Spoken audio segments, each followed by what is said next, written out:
Our today's topic is electric field at a point P due to volume charge distribution. We will calculate this electric field by using Gauss's law. This is an application of Gauss's law. First of all, we will consider a volume charge distribution. A sphere of volume V on which the positive charge is uniformly distributed. We will calculate the electric field due to this positive charge volume distribution outside the on its outside, inside, and on the surface of this sphere. First of all, we will see that this is a sphere of radius r. The positive charge is uniformly distributed on it. We will consider a small volume element on which the volume charge distribution will be given as dq over dv. If we want to calculate the total charge, volume charge distribution on it, the total charge will be, after integration, will be,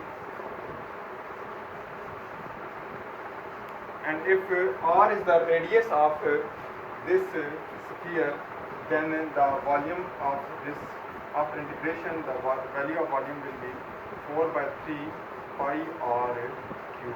So this is the total charge on this. Now we will calculate the electric field at a point P outside this volume charge distribution.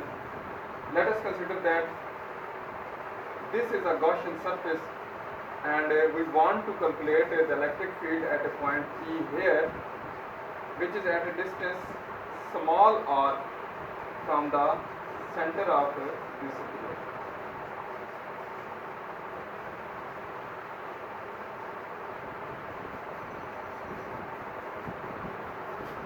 So first of all, we will use the value for flux will be E dot dA. If we consider a area element on this, this is an area element dA, the area vector of it will be normal to it, and electric field lines are radially outward because of the positive charge, we know that, and they are parallel to each other, means the angle between them is 0. So E dA cos 0 is 1, and E being uniform will be taken out of the integral, and dA, the area of sphere is 4 pi r square. You can see that this is the radius r of this sphere, the largest sphere, which is the Gaussian surface. So it will be 4 pi r square. This is value of flux. Name it equation number 1. We also know that by Gauss's law, the total flux is 1 over epsilon naught times the charge enclosed by the surface. Now you can see that the Gaussian surface is totally enclosing this volume charge distribution. So it means the total charge enclosed by this Gaussian surface is rho 4 by 3 pi r cube. So we can write its value. Now compare equation number 1 and 2. We will get E 4 pi r square is equal to rho 4 pi r cube 3 epsilon naught. 4 pi will be cancelled out, and E will be equal to rho r cube 3 epsilon naught r square.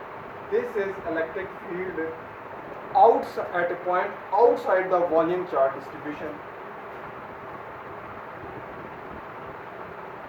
This is in a vector form.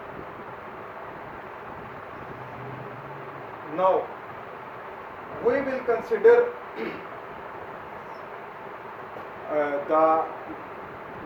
now we will calculate the electric field at a point P inside this volume charge distribution. That means if we draw it like this, this is our volume charge distribution, and now its radius is r, its charge, the charge is q is equal to rho 4 by 3 pi r cube. Now we will consider a Gaussian surface of radius r inside this, and the charge enclosed by this will be given by q prime, which is equal to rho dv prime, and its integration will be rho 4 by 3 pi r small r cube. Why? This is because the radius of this Gaussian surface is small r. Now we are calculating this at a point P inside the volume charge distribution. That is why. Name it equation number 3, and or you can name it like equation number B. This is equation number A. Divide equation number B by A.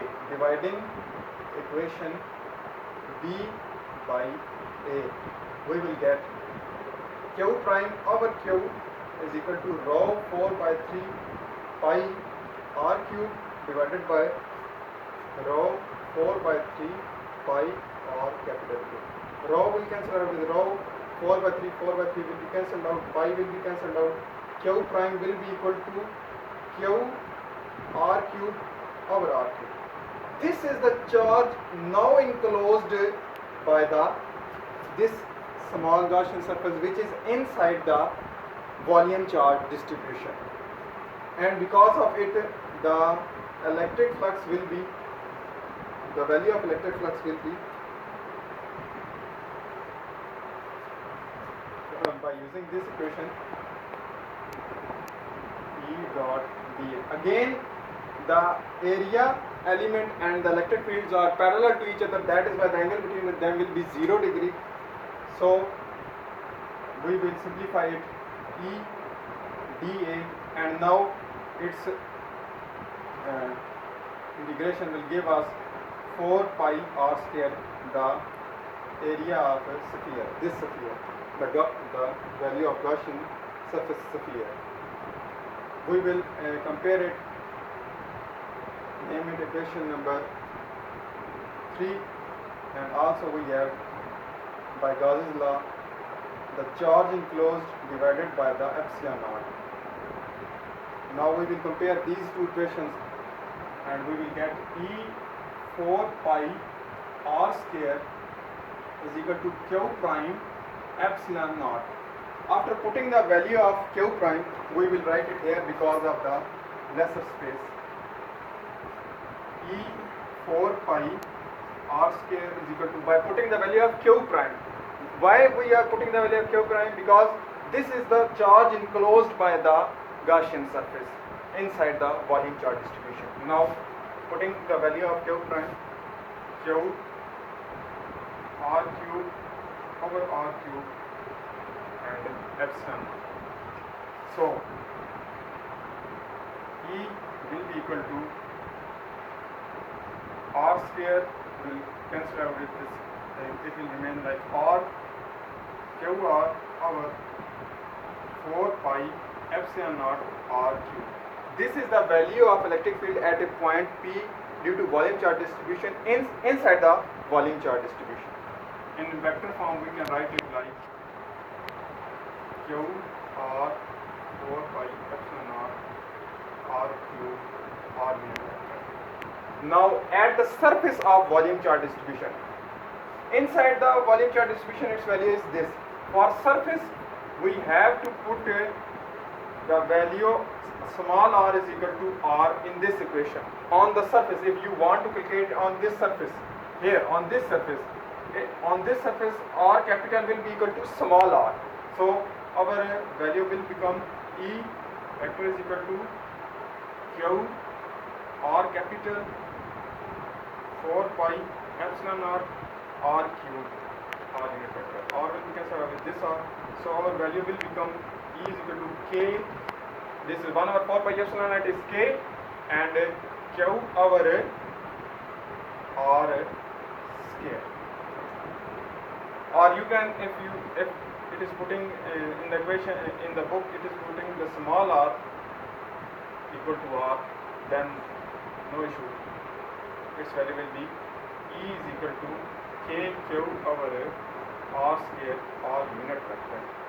This is its value on the surface of volume charge distribution.